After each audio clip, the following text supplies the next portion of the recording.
Shalom saudara-saudara. Mari sama-sama kita renungkan kebenaran firman Tuhan yang terambil dari Daniel pasalnya yang keempat ayat 28 sampai 33. Firman Tuhan berkata demikian.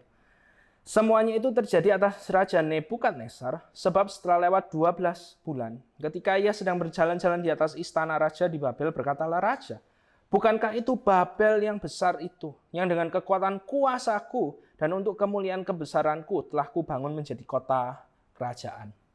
Raja belum habis bicara ketika suatu suara terdengar dari langit. Kepadamu dinyatakan, ya Raja Nebukadnezar, bahwa kerajaan telah beralih daripadamu. Engkau akan dihalau dari antara manusia dan tempat tinggalmu akan ada di antara binatang-binatang di padang. Kepadamu akan diberikan makanan rumput seperti kepada lembu. Dan demikianlah akan berlaku atasmu sampai 7 masa berlalu. Hingga engkau mengakui bahwa yang maha tinggi berkuasa atas kerajaan manusia dan memberikannya kepada siapa yang dikehendakinya. Pada saat itu juga terlaksanalah perkataan itu atas Nebukadnezar, dan ia dihalau dari antara manusia dan makan rumput seperti lembu, dan tubuhnya basah oleh embun dari langit, sampai rambutnya menjadi panjang seperti bulu burung Raja Wali, dan kukunya seperti kuku burung. Saudara-saudara, dalam hidup ini kita mudah sekali untuk meremehkan peringatan yang konsekuensinya, yang akibatnya itu tidak langsung kita rasakan. Berbeda kalau misalnya kita tahu bahayanya itu ada di depan mata kita. Pasti kita akan menganggap hal itu dengan serius. Kita tidak akan meremehkan hal tersebut. Kita pasti akan langsung sikap mempersiapkan segala cara agar siap menghadapi hal tersebut. Dan hal ini juga yang dialami oleh Nebukadnezar. Meskipun dia mendapatkan peringatan dari Allah melalui mimpi, tapi dia tidak segera bertobat. Alasannya apa?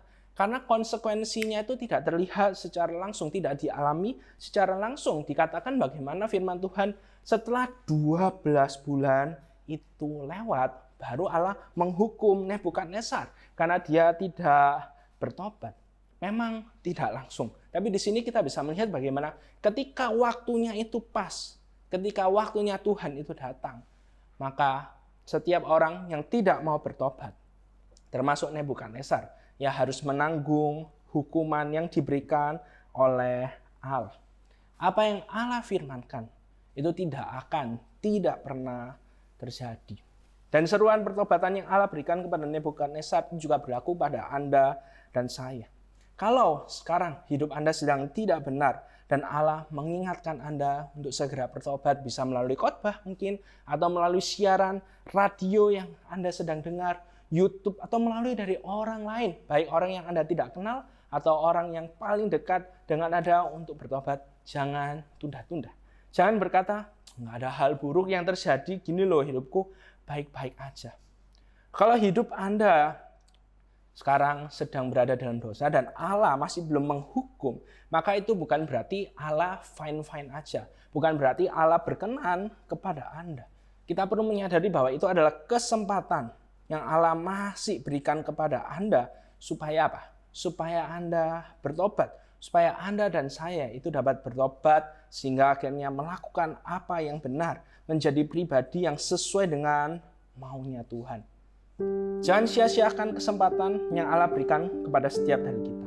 Setiap pagi ketika kita bisa bangun pagi, maka itu adalah kesempatan yang Allah berikan bagi kita untuk sekali lagi bertobat dan melakukan apa yang benar. Hidup sesuai dengan maunya Tuhan. Siapkah setiap dari kita menggunakan kesempatan itu hari ini? Mari sama-sama kita berdoa. Tuhan, firman-Mu telah diberitakan. Singkat, padat, jelas. Dan biarlah setiap dari kami hari ini dapat menggunakan kesempatan yang baru ketika kami bisa membuka mata kami bisa bernafas, terkhususnya setelah kami mendengarkan renungan singkat pada hari ini. Biarlah kami menggunakan hidup kami hanya untuk kemuliaan nama-Mu saja. Dalam nama Tuhan Yesus kami telah berdoa. Amin.